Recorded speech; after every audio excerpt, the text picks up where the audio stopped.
Dia tatap-tatapan sama gua. Oh, lu sampai tatap-tatapan kayak gitu? Jadi dia tatapan sama gua, dia tatapan sama gua tatapan sama dia. Tapi gua nggak ngeliat mukanya dia kayak gimana. Rambut turun ke bawah semua.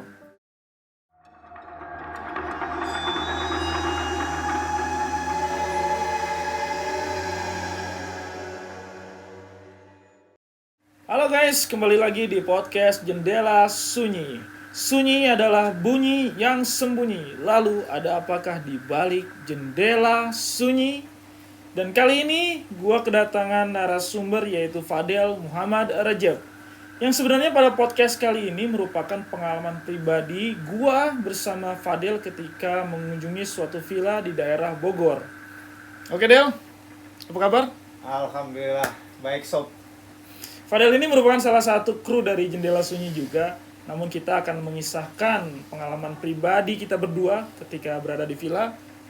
Gimana sih Del? Lu siap? Ya siap, terima kasih Bang Sirot ya.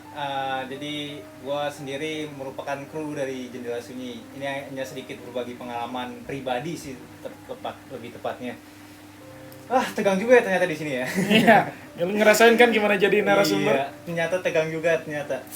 Jadi ini waktu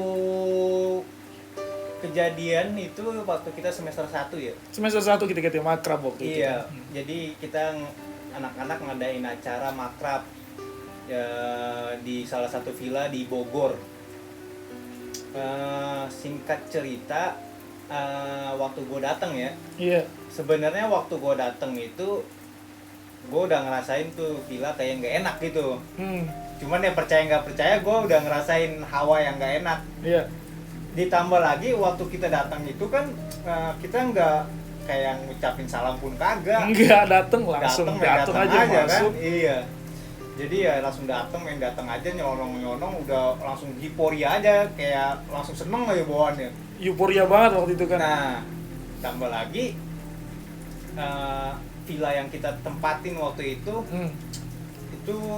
banyak patung kan ya. Iya. Patung tuh banyak banget, patung makhluk hidup lah. Salah satunya di kolam renang kita tuh. Betul. Nama di pintu yang ngadep ke halaman depan. Iya, gitu. betul. Nah, jadi dari awal sebenarnya gue udah ngerasain gak enak. Itu cuma feeling aja sih ya, feeling manusia lah, biasa lah itu mah. Ya, jadi kayak awal-awal sih nggak ada masalah gitu ya. Ditambah lagi pas kejadian itu, waktu itu posisinya gue lagi kerja ya, dan gue ngambil cuti 2 hari. Di situ juga gue ngerasa nggak tenang waktu gue ngambil kerja. Jadi sebenarnya gue udah banyak pikiran, Rod. Sebelumnya gue udah banyak kepikiran aja gitu kan waktu gue jaga di toko. Nah, ada aja kepikiran lah, namanya kerjaan kan ya. Iya. Gue nggak tahu, gue kepikiran aja tuh. Jadi udah dari mulai kerjaan udah pikiran, tambah lagi gue datang ke situ nggak ngerasa hawa-hawa nggak enak gitu kan. Iya. Ya sebenarnya pas waktu ini berjalan dengan lancar lah ya, kita biasa aja kan. Berjalan lancar. Dan sebenarnya cerita ini juga gue nggak tahu ya sampai waktu semester 3 kalau nggak salah, baru gue diceritain sama anak-anak, sama teman-teman gue, si Rods dan kawan-kawan gue yang lain. Dari semester 1 setelah makrab itu sampai dengan semester 3, jedanya lama banget. 1 tahun, 2 semester. Iya, 2 semester. Itu gue nggak diceritain kalau gue tuh ternyata katanya kesurupan. Itu gokil sih lu, parah lu ngumpet-ngumpetin gue tuh. Iya guys, itu dia waktu itu sengaja gue nggak ngasih tahu sama sekali sampai semester 3. Ceweknya yang ngasih tahu kalau dia pernah kesurupan di villa waktu itu. Oke deh, lu lanjutin deh cerita. Jadi gue tahu pas semester 3 kalau ternyata gue kesurupan gitu loh. Dan itu sebenarnya gila, gue seumur umur ya alhamdulillah, maksudnya amit-amit jangan sampai ya gue kesurupan. Nggak tahu ya, katanya gue pernah kesurupan. Nah sebenarnya waktu itu pas kejadian kita makan sore. Kita datang siang. Ya, makan siang. Sebelum zuhur kita udah sampai. Sebelum zuhur udah nyampai. Ini anak-anak cewek lagi nyiapin makan. Yang lain pada karaokean, ya, sebagian itu tidur di kamar. Betul. Nah, lu salah satu yang tidur waktu itu. Gua tidur ya? Tidur, lu keluar keluar setelah lu bangun, lu keluar terus lu ke meja makan dan masuk lagi ke kamar. Nah itu dia, ini perspektif dari teman-teman gua, katanya dia ngeliat gua keluar buat makan, terus gua masuk lagi ke dalam. Masuk lagi ke dalam. Nah itu dia anehnya ya Rod ya. Kan gua di dalam nih, gua di dalam tuh gua sadar gua di dalam dalam kamar ya. Di dalam kamar itu ada teman-teman gua juga, ada sekitar 3 atau 4 orang lah di dalam itu ya. Itu emang lagi kebetulan anak-anak itu lagi nonton film setan kebetulan. Dan itu film setannya kalau nggak salah gue waktu itu ingat banget ya, dia si Firly dia lagi nonton film kuntilanak ya. Kuntilanak. Gue waktu itu dengar tuh, itu gue lagi tidur dulu tapi dengar suara teriakan lah, biasa namanya film kan pasti ada teriakan. Nah di teriakan akhirnya gue bangun. Gue lapar, gue belum makan kan. Di sisi lain gue belum makan, perut gue kosong. Gue keluar lah, gue ngecek, gue nanya ke cewek gue, Mei, makan udah siap belum? Nggak taunya makanan belum siap. Ini makanan belum siap ya. Oke, gue masuk lagi dong ke dalam. Ini yang gue inget ya, ini yang gue rasain. Gue nggak tahu, katanya sih teman-teman gue bilang gue tuh udah makan. Gue keluar tuh gue makan, gue tuh nggak inget sama sekali, beneran dah. Jadi pas gue keluar, gue masuk lagi ke dalam dong. Gue masuk ke dalam. Nah itu mereka anak-anak yang lagi pada lagi nonton film setan itu masih berlanjut kan. Ya udahlah, gue ambil rokok. Iya. Gue ambil rokok, gue ngisep rokok di pojokan. Iya. Pojokan, posisi gue pojokan sini, gue ngadep ke sono. Ke arah tembok. Tembok, sudut tembok lah ibaratnya. Sudut tembok itu emang kebetulan nggak ada siapa-siapa di situ. Ada jendela terbuka. Di sampingnya tuh. Iya. Ya, jadi gue di sudut, gue ngeliatin di situ ada pojokan tuh ya. Nah singkat cerita, gue ngeliatin posisi gue duduk itu ngadep tembok. Gue sadar sebenarnya di situ, gue masih sadar. Gue sadar banget lu pada teriak-teriak. Tapi ibaratnya kayak lu tau gak sih kalau nonton film tuh kayak suara-suara tuh tiba-tiba kayak udah mengecil. Oh gitu. Mengecil, itu yang gue rasain. Ya? Itu yang gue rasain ya. Itu dia mengecil. Jadi suara tuh tiba-tiba mengecil, tapi tiba-tiba langsung gue kefokus. Tak. Itu fokus banget gue, John. Itu gue fokus ngadep ke sudut ruangan itu. Dan sudut ruangan itu emang ya udah nggak ada pencahayaan, memang karena masih sore juga kan, itu kita siang tapi kita jam makan siangnya kan keundur gara-gara emang kan baru nyampe kan, nggak mungkin bisa langsung masak gitu kan. Nah jadi karena mungkin udah agak sore, itu udah mendekati sore, udah kelamaan nunggu makanan jadi kan. Nah di situ gue ngadep pojokan, sudut pandang gue di pojok aja, gue ngadep situ, dan situ udah buram, gue ngadep buram. Pas buram di posisi gue buram, gue merinding. Jadi pas gue ngadep di pojokan itu buram, suara mengecil, tiba-tiba suara mengecil, ya udah di situ gue sadar, gue ngeliat ada orang di pojokan. Nah berbentuk? Nah itu gue merinding lagi. Sesosok? Nah dia ngadep pojok, dia tatap-tatapan sama gue. Oh lu sampai tatap-tatapan kayak gitu? Jadi dia tatapan sama gue, dia tatapan sama gue tatapan sama dia, tapi gue nggak ngeliat mukanya dia kayak gimana. Rambut turun ke bawah semua. Rambut turun ke bawah semua. Itu di pojokan, dia di pojokan, gue di pojokan, saling menatap, dan gue nggak bisa gerak. Gue juga merinding. Posisi gue nggak bisa gerak. Gue juga merinding. Dan dia nggak kontak apapun waktu itu. Dia nggak yang gerak, dia yang nggak ngomong, dan dia juga nggak ngapa-ngapain, kayak diem aja. Gue sama dia tuh tatap-tatapan, tapi gue nggak bisa ngeliat mukanya dia. Dan lu udah nggak denger suara apapun? Suara udah kan yang gue bilang. Pas gue sadar tiba-tiba mengecil, langsung fokus lu tertuju karena tatap-tatapan di sudut pandang gue yang itu, di pojokan gitu tuh. Gue sudutnya di situ tuh. Gue fokus ke situ, gue ngeliat di situ, udah. Gue ngeliat dari ngeburem sampai akhirnya jelas banget itu orang. Makhluk atau apalah gue nggak tahu. Itu dia ngadep ke gue, turun rambutnya sampai bawah ujung, dan mukanya nggak kelihatan sama sekali, udah pojok gitu. Di situ gue ngeliat dan gue nggak bisa ngapa-ngapain. Gue lagi posisi ngerokok dan kaki gue lagi kayak gini karena gue lagi duduk di bawah kan. Iya betul, waktu itu lu nyender sambil nyender. Gue nyender dan gue duduk di bawah, ngerokok, dan rokoknya gue udah nggak tahu gimana, gue udah nggak sadar di situ. Gue udah nggak sadar ketika gue udah pas nggak bisa gerak ngapa-ngapain. Itu gue udah nggak gerak, gue udah mau teriak nggak bisa. Tapi sebenarnya ya udah, gue ngeliat ada sosok aja gitu loh. Gue lihat sosok aja di situ, dan di situ yang gue bilang gue nggak sadar sampai semester 3 itu. Karena ini menariknya ya, gue sampai semester 3 baru diceritain kalau gue tuh kesurupan, dan gue sampai yang semester 3 itu gue nggak sadar. gak sadar sama sekali bahwa gue kesurupan, karena yang gue sadar itu gue masih ngeliat, gue masih ngeliat, dan gue nggak tahu ya, ini katanya sudut pandang teman-teman gue, ya kayak Sirot lah, ya mungkin Sirot bisa ngebagiin ceritanya dia nih. Iya, gini, waktu itu Fadel kan kesurupan di villa tersebut. Gue waktu itu di luar kamar tersebut kan, waktu itu gue di luar, gue lagi memang karaokean sama temen yang lain, tiba-tiba gue ngerasa ada yang aneh nih di dalam kamar temen-temen nih, yang indikasinya pintu mulai dirapetin sama temen-temen yang lain. Pintu dirapetin kan, semula emang renggang dikit langsung tutup dek gitu kan, Kencengin dah tuh. dikencengin. Akhirnya gue ngapa ada apa nih, gue langsung masuk kan, tapi ditahan sama bocah kan, ditahan. Gue ketok lagi, ini gue Sirot, gue mau masuk, dibuka sama si Firly itu kan. Firly ngebuka, dan pas gue ngeliat lu sama teman-teman di situ, ada Rudy, ada Iza, udah mulai ngelilingin lu kan, dalam kondisi nggak sadar itu, ngeliat tembok begini, posisi lu sambil lurus kaki, pandangan ke depan udah kosong, tatapan lu kosong. Dalam, wah kata gue ini udah mulai nggak beres nih kan, ini udah mulai nggak beres. Terus udah gue mulai rapetin lagi pintu. Gue nggak ngasih tahu waktu itu ke anak cewek ataupun yang lain, bahkan teman-teman sebagian di luar pun nggak tahu. Itu nggak tahu yang lain yang masih di luar ya kan. Gue masuk, singkat cerita, ada Rudy masih ngebacain di telinga lu waktu itu, ya kan?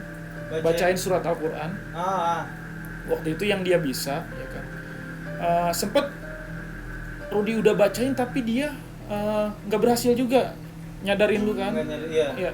Sempet dia mulai frustasi, terus si Rudy bilang ke gua, "Roj, kita ini aja yuk, kita panggil orang bisa aja lah di sini." Orang pintar, kata Rudy kan. Kata Rud, kita jangan, gue bilang jangan ke orang pintar dulu. Kita coba usahain di sini dulu. Kita jangan kemana-mana sampai berita ini menyebar kan. Gue masih tahan itu. Terus gue teringat dari suatu ustadz kan, yang kalau misalkan ada teman kesurupan gitu, kita bacain surat-surat dasar aja lah, bacain Al-Quran kayak Al-Ikhlas, Al-Falaq, An-Nas, surat-surat yang kita bisa dulu lah. Iya, akhirnya waktu itu elu sama gua yang lain ya, ketika lu kesurupan, gua bacain surat-surat dasar tersebut bareng-bareng waktu itu di dalam ruangan itu kan. Nah, uniknya, ya kan, yang bikin gua serem juga nih, ketika gua mulai nyuruh temen-temen baca surat Al-Quran, lu langsung fokus ke gue, pandangan kan, sambil melotot bener. Itu wah, ini parah sih sebenarnya. Itu gue bener nggak sadar, dan gue nggak tahu gue melototin orang gitu. Itu guys, waktu mulai gue ngasih tahu teman-teman biar baca Al-Quran, dia itu dalam kondisi kesurupan mulai melototin gue kan, kayak apa ya, ekspresi nggak seneng gitu ketika dibacakan surat Al-Quran.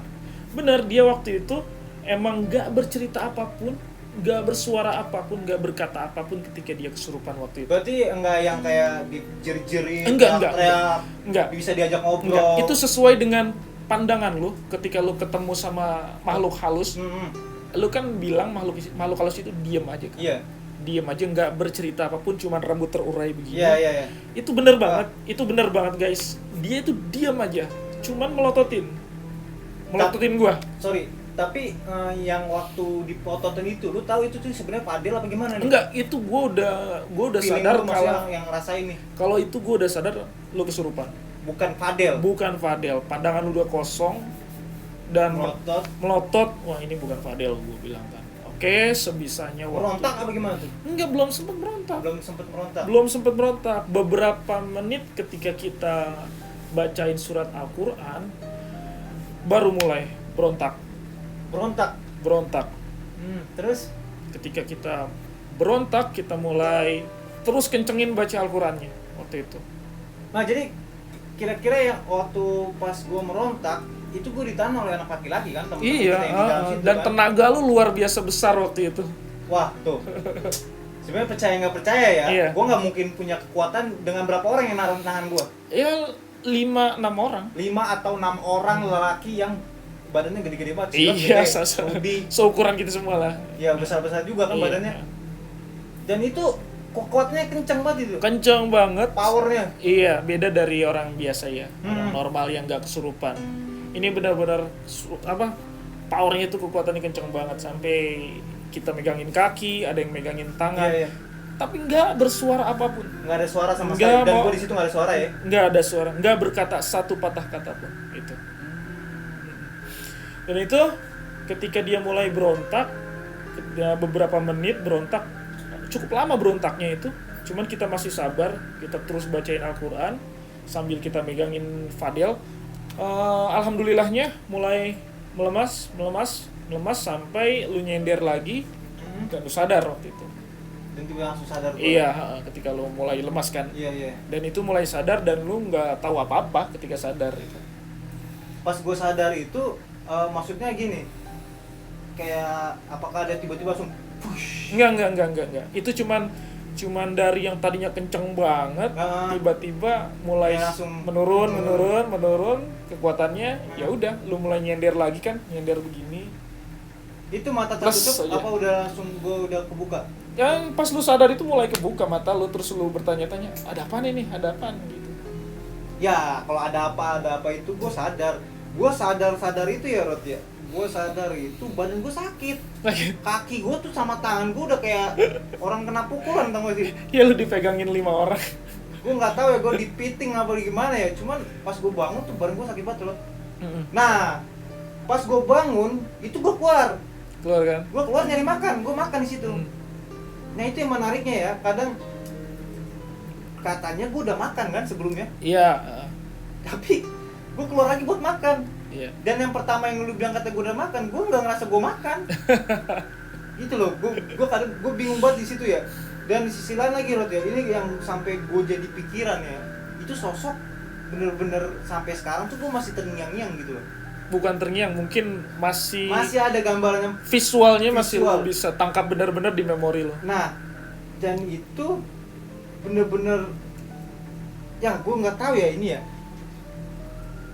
sosok yang cewek gitu loh. Iya. Cewek, rambut panjang, pojokan, Rambut terurai. terurai, dan mukanya gue nggak sama sekali nggak bisa ngeliat mukanya dia. Mm. Dia diem, gue diem.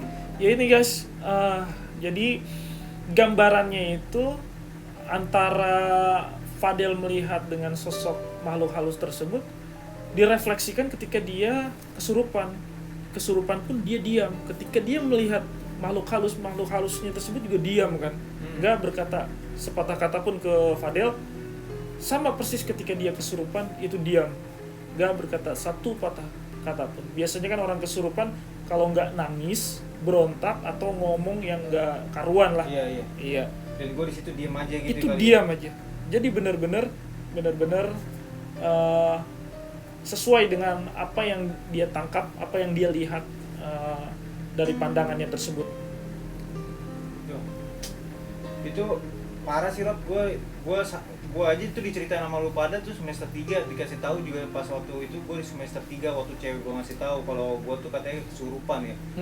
Itu parah banget sih, lu kagak ngasih cerita gue gitu loh, nggak ngasih tahu. Dan gue tahu ya pas lu pada cerita itu, dan gue bilang anjir, sebenarnya tuh gue tipe orang yang gimana ya, Rod ya, gue tuh sebenarnya penasaran lo kalau kayak gitu. Nah itu karena kita tahu lo itu tipenya kan penasaran, makanya kita nggak buru-buru ngasih tahu ketika lo kejadian kesurupan tersebut, atau 1 hari atau 1 minggu berikutnya kita nggak buru-buru ngasih tahu, karena kita semua tahu lo orangnya penasaran. Iya. Karena gue pengen, sebenarnya yang gue pengen tahu ya, rasa penasaran gue juga pengen, yang ibaratnya kok bisa gitu loh. Gue ibaratnya gimana ya, Rod ya? Bisa jadi aja karena lu sebelum berangkat pun lu masih banyak pikiran di pekerjaan. Kemudian lu datang capek dengan jarak yang lumayan jauh dari Jakarta kan, dari Jakarta ke Bogor, perut kosong, itu bisa aja terjadi. Mungkin bisa salah satu penyebab kali ya. Penyebabnya. Bisa salah satu penyebab. Iya. Kita dimasuki oleh roh-roh kali ya. Ya pikiran lu sih lebih ke pikiran lu sebelum lu mau berangkat, karena banyak tentang pekerjaan yang lu harus selesaikan kayak gitu. Dan kalau gue rasa ya mungkin ya, Rod ya, mungkin yang waktu sosok yang gue lihat itu dia ingin berkomunikasi, mungkin dia pengen ngasih tahu sesuatu ke kita, cuman mungkin gue nggak tahu ya ini gue bener apa enggak, mungkin apa karena gue nya nggak kuat dan nggak bisa lah ibaratnya, nggak bisa nerima dia gitu loh. Jadi ya akhirnya gue diem aja gitu loh. Gue nggak tahu, mungkin dia ngasih tahu bahwa kita ini ganggu loh, ya namanya kita villa nih ya, villa itu kan nggak ditinggalin setiap hari sama orang. Dia itu ya ada event-event tertentu, villa itu bakalan terisi oleh orang gitu. Iya, Dan tambah lagi villa itu emang tempatnya di tempat yang ibaratnya emang ada patung banyak ya. dan lokasinya juga nggak yang banyak penduduk gitu loh. Iya. Ya, jadi ya namanya villa, kalau Bogor pasti kalian tahu lah kalau villa-villa itu gimana tuh, dan lokasinya itu jangan jauh dengan penduduk-penduduk yang di situ. Dan waktu itu memang guys, ketika gue nyari villa itu kondisinya udah waktunya itu udah sore hari, dan itu udah kepepet hujan, dan gue nggak tahu lagi nih mesti dapat villa kemana, sedangkan jadwal kita makrab udah deket nih, ya kan? Gue udah ke beberapa villa, cuman ya malum lah, mahasiswa terbatas dengan budget, ya kan? Iya, benar. Makanya gue cari dengan budget yang sesuai, dan waktu udah sore, wah gue harus dapat villa nih. Kebetulan villa itu yang available untuk kita tempati di tanggal kita makrab gitu. Dan gue waktu datang ke villa itu, emang aduh ini kok banyak patung ya kan, tapi gue tertarik itu karena ada kolam renangnya kan. Iya, kolam renangnya sih. Kolam renangnya udah cukup luas juga. Sama ada halaman juga ya, ayunan. Ya udahlah apa daya, gua charter villa tersebut di tanggal gua makrab. Dan yang salahnya nih guys, pelajaran juga mungkin buat kita semua ketika kita datang ke suatu tempat yang belum pernah kita kunjungi, Del. Benar, kita harus permisi. Paling tidak kita mengucapkan salam. Nah, itu yang pertama kali harus kita lakukan. Nah, dan yang kedua perilaku kita. Itu benar-benar harus dijaga ketika kita menempati suatu tempat yang belum pernah kunjungi sebelumnya. Benar. Waktu itu kita pas datang gak ngucapin salam, kemudian kita mulai barbar ya perilakunya itu mulai barbar, nyetel musik sekenceng-kencengnya. Benar. Mungkin kalau bagi mahasiswa atau yang pergi namanya berlibur ya, ini kan kita berlibur. Bawahnya pengen senang aja, have fun. Di situ pasti kalian ngerasain lah, namanya kayak kita tuh maunya senang aja gitu loh. Tapi ini yang menarik sih Rod ya. Maksudnya kita boleh berhiporia. Boleh senang deh. Tapi tanpa disadari ada dari beberapa teman-teman mahasiswa yang mungkin nanti pergi ke sana, pasti ada salah satu yang mungkin dia punya atau bukan punya lah, ibaratnya dia tuh entah dia lagi kosong pikirannya, dan di situ mungkin jadi yang senang-senang ini dia susah untuk dimasuki ya kali ya gitu ya. Mungkin itu juga yang jadi ya mungkin kita yang rame ini nggak bisa masuk kesurupan, satu yang bisa masuk, jadi jangan takabur gitu loh. Pasti di salah satu bisa aja kena kalau memang mungkin dia mental nggak kuat atau ya emang lagi kosong gitu dan diisi dimasuki gitu. Dan mungkin buat teman-teman yang mengalami hal serupa dengan kejadian Fadel pernah kesurupan, ketika teman-teman nanti mengalami hal serupa, pertama ya jangan panik, ya kan. Lakukan apa yang kita bisa, karena kita memiliki keyakinan ya. Kita memiliki keyakinan, kita memiliki keimanan.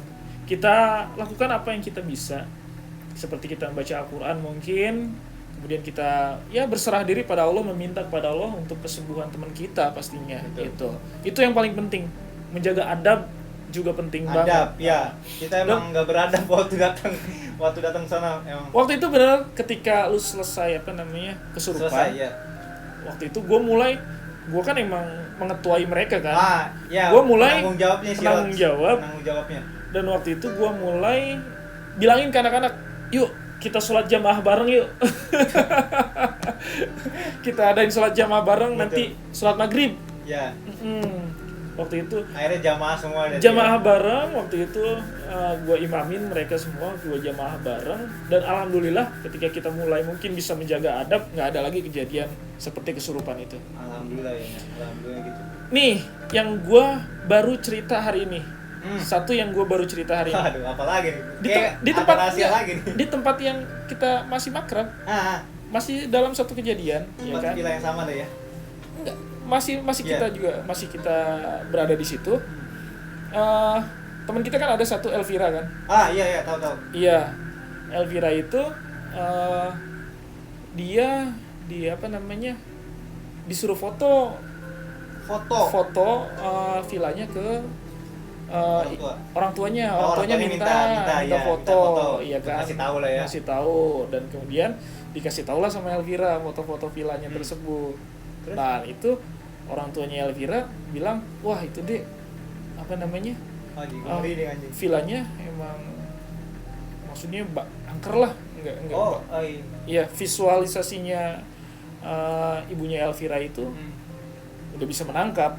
dia udah bisa nangkap gitu ya. Iya, Bahwa kalau emang villa emang ya nggak bisa ada makhluk-makhluk mungkin ya. ada Nggak bisa makhluk-makhluk dilihat. yang oleh bisa orang secara biasa. kasat mata kita nggak bisa ngelihat, dan itu gue baru ceritain sekarang nih. Iya, iya. Kayak gitu.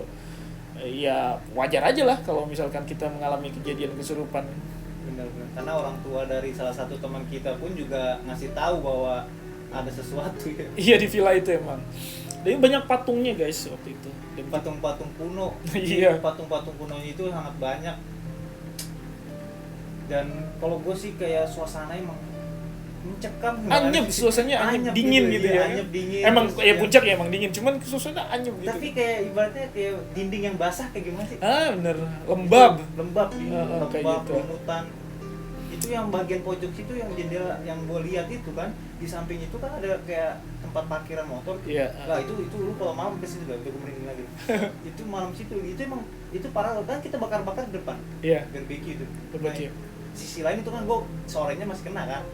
Dan gue sih sebenarnya ini gue mau pernah cerita juga ya. Itu gue kayak ada yang pengen ibaratnya ayo noleh ke kiri, ayo noleh ke kiri. Oh gitu. Gue bilang udah gue fokus ini gue merinding lagi. Gue jadi fokus aja udah tuh gue barbekyuan. Tapi Iya. kayak ada sesuatu yang maksudnya ibaratnya kayak ada kayak tarikan hati buat lu ayo lihat ke kanan, lihat ke kanan waktu itu kan yang di parkir itu gelap banget, itu tempat itu gelap banget, nggak ada lampu sama sekali di bagian pinggiran kanan kita itu. Barusan lu bilang menoleh. Menarik ini buat mungkin Fadil punya kisah lain di villa tersebut yang akan kita kisahkan tapi nanti di episode yang akan datang. Untuk podcast kali ini gue sudahi. Terima kasih buat lu yang udah nonton setia dari awal, dan jangan lupa subscribe channel Jendela Sunyi, komen, like dan share bila itu penting. Gue ucapkan wassalamualaikum warahmatullahi wabarakatuh. Wah.